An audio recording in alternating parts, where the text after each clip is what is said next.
Hash what ancient humans really saw when they looked at Earth. Close your eyes for a moment. No, not for long.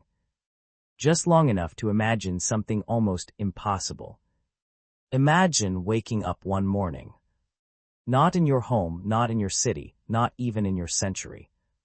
Imagine opening your eyes 100,000 years ago. You stand on a grassy hillside somewhere in East Africa. The air is cool. The wind carries unfamiliar scents. There are no roads, no buildings. No power lines stretching across the horizon, no airplanes overhead.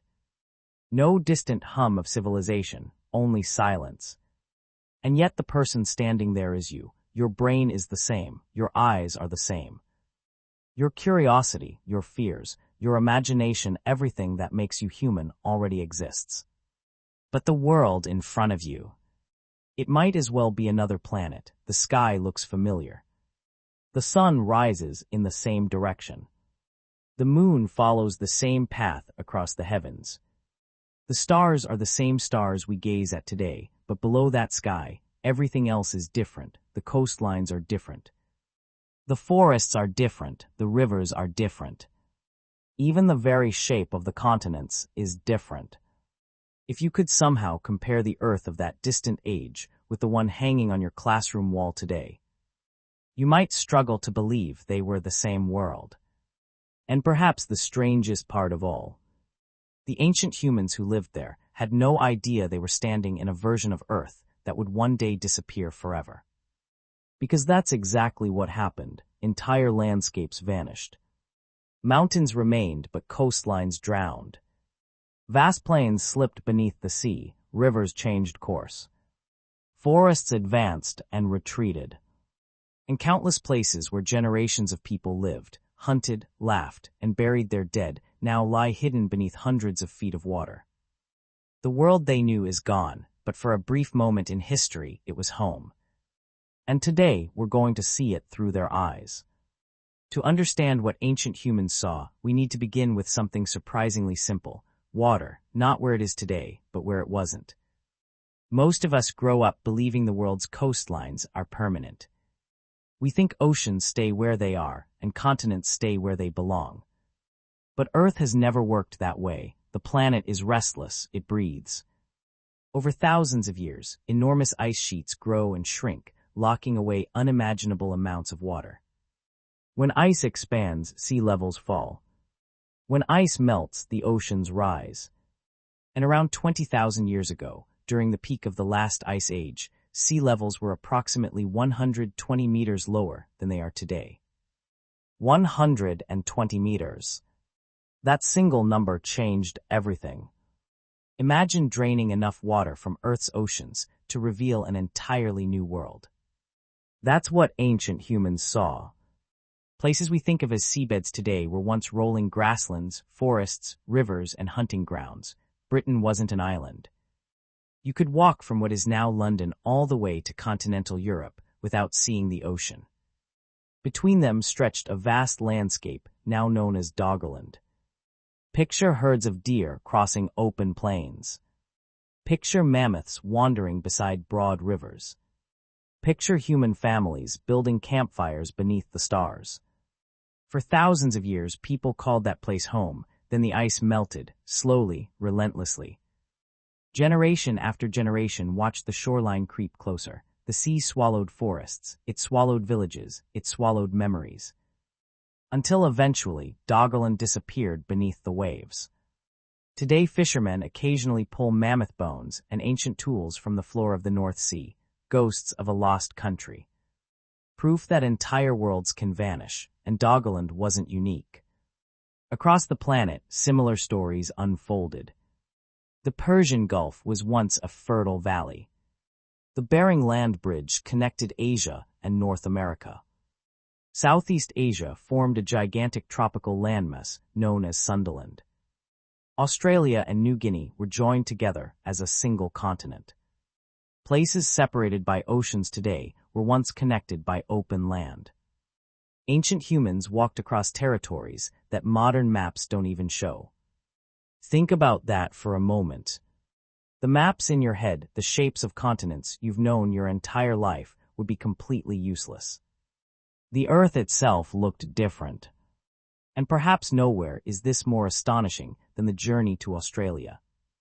Around 65,000 years ago, human beings accomplished something extraordinary. They crossed open ocean, not accidentally, not by drifting. Deliberately, somewhere, ancient sailors stood on a shoreline and looked across water toward a land they could not fully see. Then they built boats and went anyway. That decision changed history. It tells us something profound about our ancestors. They weren't primitive survivors reacting blindly to nature. They were explorers, dreamers, risk-takers. The same spark that later sent ships across the Atlantic and spacecraft to the moon already existed within them. The desire to reach what lies beyond the horizon, that desire is ancient. Far older than civilization itself. But while the coastlines were changing below them, something else remained unchanged above, the night sky. Or at least partly unchanged. The stars were the same stars, but the darkness. The darkness was unlike anything most modern humans have ever experienced. Imagine stepping outside after sunset, no streetlights.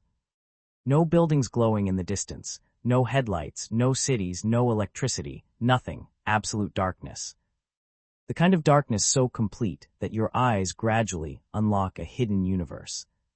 Star after star begins appearing, then hundreds, then thousands, then tens of thousands, until the sky becomes almost overwhelming. The Milky Way stretches overhead like a luminous river, not a faint streak, not a blurry patch, a blazing highway of stars. Bright enough to cast shadows, rich enough to reveal structure with the naked eye. Ancient humans saw this every night, not during camping trips, not during vacations. Every single night of their lives, the sky wasn't decoration, it was a map, a calendar, a survival tool. It told them when rains would come, when animals would migrate, when seasons would change. The heavens guided life itself. And beneath that magnificent sky roamed creatures that sound almost mythical today. Creatures so enormous that modern wildlife feels diminished by comparison. Mammoths, woolly rhinoceroses. Giant deer with antlers wider than a car. Cave lions larger than any lion alive today. Bears that could stand eye to eye with nightmares.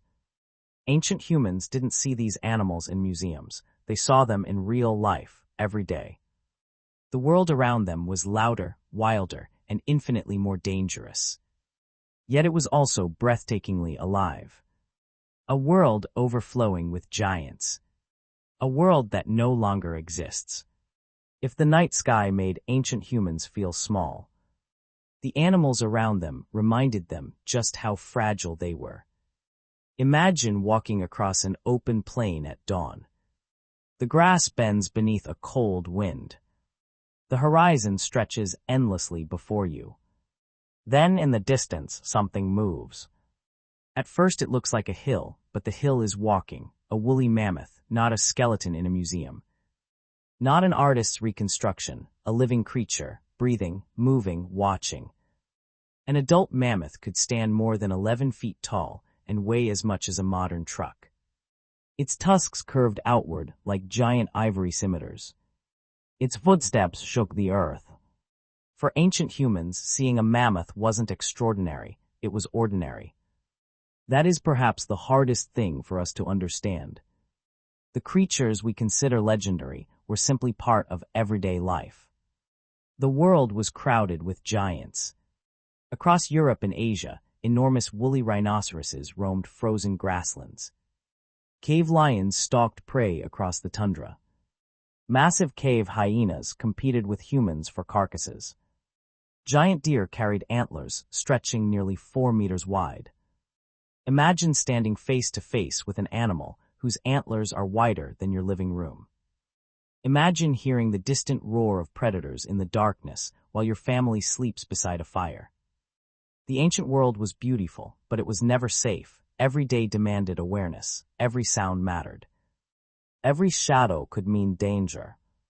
Humans were not at the top of the food chain, not yet. For hundreds of thousands of years, we were prey as often as predator, large cats hunted us, hyenas scavenged our camps. Bears occupied caves we desperately needed for shelter. Survival required intelligence, teamwork, planning, communication. The traits we now associate with humanity may have emerged because the world left us no alternative. A lone human was vulnerable. A group of humans was powerful. And slowly, over generations, that power grew, stone tools improved. Hunting strategies became more sophisticated. Knowledge was passed from parents to children, fire became a weapon, language became an advantage. Memory became a survival tool. And eventually, something remarkable happened. The hunters began to change the world around them. Because wherever humans arrived in significant numbers, something strange followed. The giants disappeared. In North America, mammoths vanished, mastodons vanished, giant ground sloths vanished, dire wolves vanished, saber-toothed cats vanished. In South America, giant armored creatures the size of automobiles disappeared. In Australia, gigantic marsupials that had dominated the landscape for millions of years suddenly became extinct. Again and again, the pattern repeated. Humans arrived, the megafauna vanished. Scientists still debate exactly why. Climate change certainly played a role. The end of the Ice Age transformed ecosystems everywhere. But many researchers suspect another factor, us. Not because our ancestors were malicious. Not because they intended to destroy nature. But because they were astonishingly effective. They hunted, they spread, they adapted. And slowly, unintentionally, they became one of the most powerful ecological forces Earth had ever seen. Think about that, before cities. Before agriculture, before written language. Human beings were already reshaping entire continents. The world of giants was ending. And a new world was beginning. A world that would eventually belong to us. But there was another transformation underway. One even larger than the disappearance of mammoths. The planet itself was changing. And the greatest example of that change lies in a place many people assume has always looked the same, the Sahara Desert. Today, when most people think of the Sahara, they imagine endless sand. A vast ocean of dunes stretching beyond the horizon. A harsh, unforgiving landscape where survival is difficult. It feels permanent, ancient, unchanging. But that image is an illusion. Travel back only a few thousand years, and you would find something completely different. The Sahara was green, not partially green. Not dotted with a few isolated lakes, green. Grasslands stretched across regions, now covered by sand. Rivers flowed where there is now only dust. Massive lakes reflected the sky. Fish swam in waters that no longer exist. Hippos splashed through wetlands. Crocodiles basked along riverbanks. Elephants wandered across savannas. Human communities thrived. Families fished. Herdsmen raised cattle. Children played beside lakes larger than some modern countries. It sounds impossible. Yet the evidence is everywhere. Ancient rock art hidden among the desert cliffs depicts swimmers, cattle, giraffes, and thriving communities. These weren't fantasies. They were records, snapshots of a world that disappeared. Then the rain stopped, gradually at first, then relentlessly, year after year. Generation after generation, the lakes shrank, the rivers weakened, the grasslands retreated, the desert advanced. People watched their world die around them. Imagine being born beside a lake. Imagine your parents telling stories about waters that stretch to the horizon. Then as you grow older, the shoreline retreats farther each year. Fish become scarce, animals leave. The land cracks beneath the sun. By the time your grandchildren are born, the lake is gone. This wasn't a single catastrophe. It was thousands of small catastrophes spread across centuries. And when people could no longer survive there, they moved. Many migrated toward the Nile Valley. Others spread into different regions of Africa and the Middle East. Entire populations were set in motion. History changed course. Some archaeologists believe these migrations helped create conditions that eventually contributed to the rise of ancient civilizations. A changing climate didn't merely alter landscapes, it redirected human destiny, and the Sahara wasn't unique. Across the globe, ancient humans witnessed transformations almost beyond imagination. Rivers disappeared, new forests emerged, glaciers retreated. Coastlines drowned, the earth they inherited was not the earth they left behind. For them, change was not an exception, it was reality. This constant instability may explain something profound about ourselves. Why are humans so adaptable? Why can we survive in deserts, rainforests, mountains, tundra, and cities? Why do we learn so quickly? Why do we plan so far into the future? Perhaps because our ancestors had no choice. The world refused to stay still. Knowledge that worked for one generation could become useless for the next. Survival depended on flexibility, the ability to learn, to remember, to innovate, to imagine possibilities before they happened. In a strange way, our intelligence may have been forged by uncertainty itself. The climate changed, so we changed, the landscape shifted. So we adapted, the earth became our teacher. And perhaps our greatest challenge. But there is one final aspect of the ancient world that we rarely think about, its sound, or rather, its silence. Imagine standing in the wilderness 100,000 years ago. No engines, no traffic, no electrical hum, no airplanes, no distant machinery. Only wind, water, birdsong, animal calls, the rustling of grass.